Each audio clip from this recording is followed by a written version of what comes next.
नमस्कार दोस्तों, मैं डॉक्टर अनुपमा फलसफा मंच के माध्यम से आप सभी का हार्दिक अभिनंदन करती हूँ। बहुत बहुत स्वागत करती हूँ। प्रस्तुत हूँ कबीरदास के दोहों की प्रस्तुति लेकर।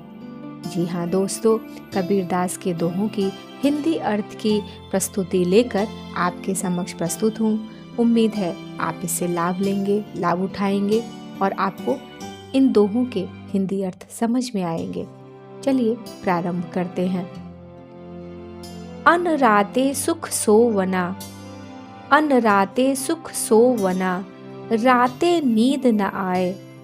ज्यों जल छूटो माछरी, तलफत रैन बिहाए, तलफत रैन बिहाए।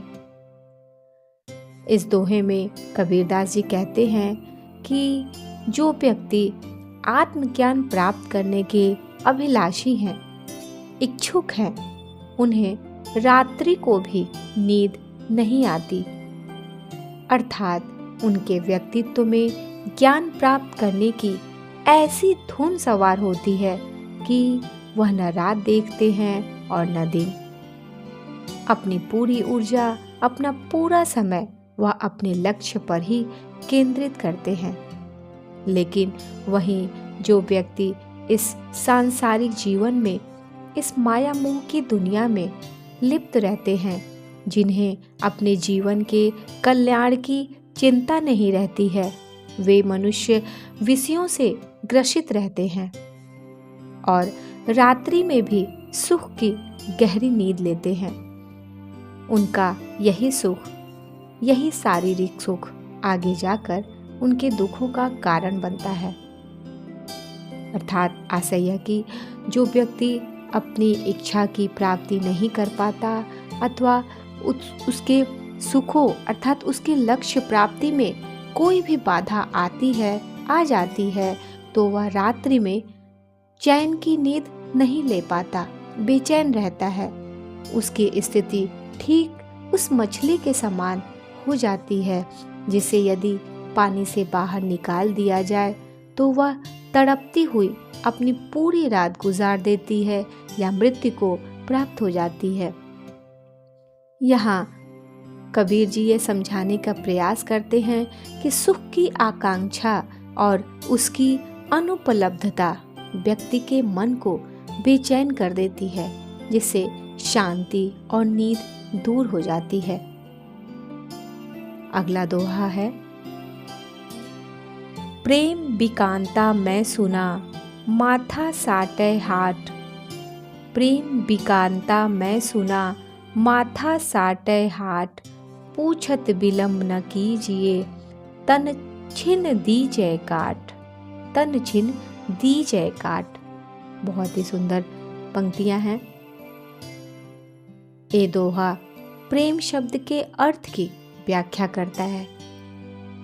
प्रेम की परिभाषा करना तो बहुत ही कठिन है। यह व्यक्ति विशेष तक सीमित न होकर समष्टि तक व्याप्त है। हर एक क्षण में, हर एक कण में, हर एक व्यक्ति में, हर एक जीवन में प्रेम का प्रवाह देखा जा सकता है, शामिल रहता है। यहाँ कबीरदास समर्पित प्रेम की बात कर रहे हैं। वे कहते हैं प्रेम की कीमत, प्रेम का मूल्य कभी भी आंकी नहीं जा सकती, उसका मूल्य कभी भी लगाया नहीं जा सकता। प्रेम अनमोल होता है। वे कहते हैं कि प्रेम को बिकते हुए मैंने सुना है, प्रेम को बिकते हुए मैंने सुना है, किंतु प्रेम का मूल स्वभाव तो समर्पण है। यह समर्पण ऐसा होता है जिसमें प्रेम के बदले अपना शीश काट कर देना होता है। प्रेम के बदले अपना शीश काट कर देना होता है। अर्थात प्रेम में न्यौछावर होने वाला अपने प्रेम में शीश कटवाना से पीछे नहीं हटता। यह निस्वार्थ समर्पण ही प्रेमी हृदय की सच्ची साधना होती है। यह दोहा प्रेम की पूर्णता और उसके प्रति व्यक्ति की निष्ठा और समर्पण को दर्शाता है। यहाँ प्रेम के लिए स्वयं के शीश कटाने की बात कही गई है। अगली पंक्तियां हैं।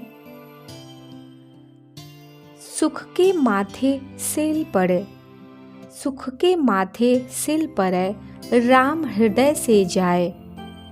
बलिहारी वह दुख की, बलिहारी वह दुख की, पल पल राम रटाए, पल पल राम रटाए। प्रस्तुत दोहा भक्ति भाव से परिपूर्ण है।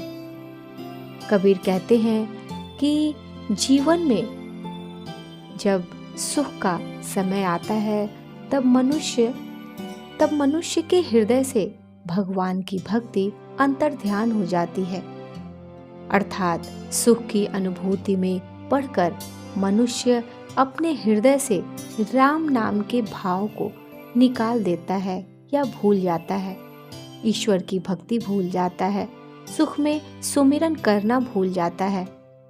कबीरदास जी कहते हैं कि उस सुख के माथे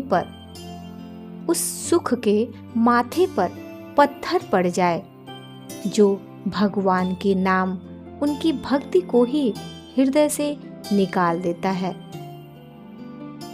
ऐसा सुख कभी भी सच्चा सुख नहीं हो सकता है। यह तो एक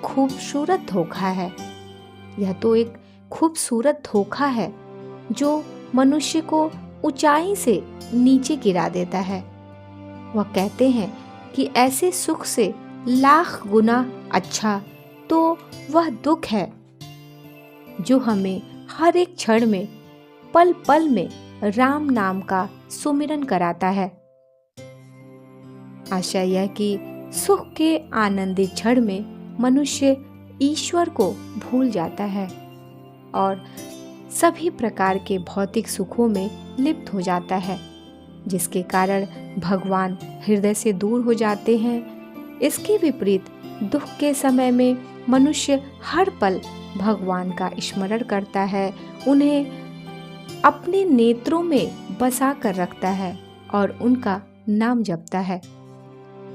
ईश्वर की इस सांसारिक लीला में दुख की परिस्थिति ही, दुख के क्षण ही हमें ईश्वर की याद दिलाते हैं, हमें ईश्वर की मार्ग में आगे बढ़ाते हैं। यहाँ दुख को सकारात्मक माना गया है क्योंकि यह मनुष्य को आध्यात्मिकता और भक्ति की ओर जाने के लिए प्रेरित करता है। धन्यवाद। इस तरह इन दोहों के हिंदी अर्थ पूरे हुए।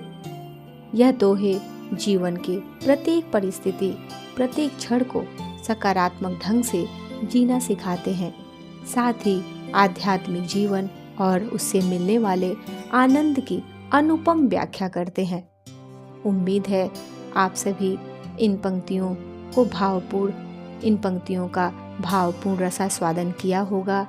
यदि आप सभी को भाव का यह क्रम पसंद आया होगा, यदि आप सभी को ये व्याख्या अच्छी लगी होगी, आप सभी ने उन भावों को आत्मसात किया होगा, तो मुझे भी प्रस्तुति पर आनंद होगा। मिलती हूँ बहुत जल्द। आप सभी को नमस्कार। वीडियो अच्छी लगे तो सब्सक्राइब करें।